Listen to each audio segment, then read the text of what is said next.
Guillaume Varobiev, bonjour. Je suis très heureux de vous retrouver pour cette 4e interview. Je rappelle que vous êtes directeur général du réseau Reparstore.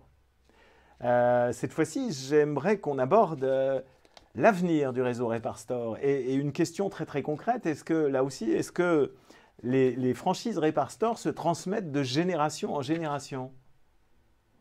Bonjour Patrice, alors sujet très intéressant pour nous. Et avant d'en arriver à la transmission, il y a déjà comment les franchisés nous rejoignent. Et je tiens à le souligner chez Reparstore parce que les franchisés disent eux-mêmes que nous sommes une grande famille. Et 50% des nouveaux franchisés chez Reparstore nous rejoignent par bouche-oreille. Ils ont déjà dans le réseau un ami, un frère, un cousin, un père, un fils. Donc ça prouve la confiance qu'ont les franchisés Reparstore pour recommander la création d'entreprise Reparstore à leurs proches. Je cite un exemple rapide et rigolo. Miguel Giorgio, franchisé à Brest, qui commence son activité. Quelques mois plus tard, son frère Jimmy le rejoint sur un secteur près de Rennes. Et quelques mois plus tard, leur oncle les rejoint sur un autre secteur à Alençon. Bon, voilà, ça c'est typique de chez Reparstore. On a beaucoup de familles de franchisés sur différents secteurs qui se sont rejoints après coup. Et donc, ce qui se passe dans le fait de nous rejoindre se passe aussi dans la transmission. Et évidemment, beaucoup de franchisés, une fois lors de la retraite arrivant, transmettent et s'organisent pour transmettre l'activité, l'entreprise, le fonds de commerce à leurs fils qui travaillent déjà dans l'entreprise, ou à leurs proches, ou à leurs gendres, ou également à leurs collaborateurs, puisque souvent, voilà, les embauches de collaborateurs se font aussi dans ce but de transmission future. Donc, on accompagne évidemment nos franchisés dans la cession et la transmission de leur entreprise.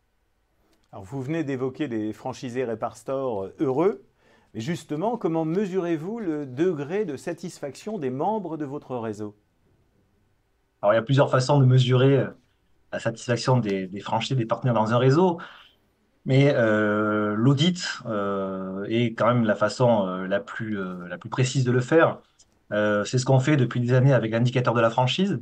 On l'a fait en 2014. On avait été déjà élu réseau d'or avec 86% de satisfaction. On a remené cette enquête en 2022. Donc, l'indicateur de la franchise, organisme certifié qui interroge l'ensemble du réseau sur une cinquantaine de points et qui décerne un indice de satisfaction générale.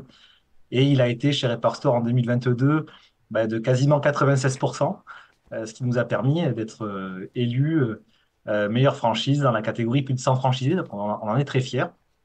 Euh, voilà comment on mesure aujourd'hui l'état de santé d'un réseau. En plus de ça, cela permet également de mettre l'accent sur les points d'amélioration, puisqu'il y en a toujours dans une entreprise. Et ces audits permettent également donc de remonter ces points-là et de travailler encore sur l'amélioration du concept. Eh bien, écoutez, encore toutes nos félicitations pour ce trophée brillamment remporté. Merci et on se retrouve très bientôt pour continuer ensemble notre découverte du réseau Reparstore. Merci, Guillaume. Merci beaucoup.